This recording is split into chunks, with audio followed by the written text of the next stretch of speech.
Ever crack your knuckles, neck, or back, and someone tells you that you're going to get arthritis? Let's clear that up.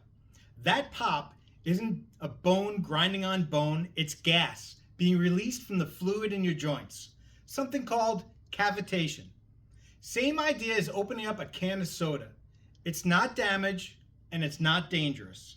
But here's the thing, cracking yourself and getting an actual chiropractic adjustment aren't the same thing. We're not chasing a sound, we're checking motion, alignment, and nerve function with precision, not a shrug or a twist. So next time someone gives you the arthritis lecture, you'll know better than they do. See you at Bright Light Chiropractic.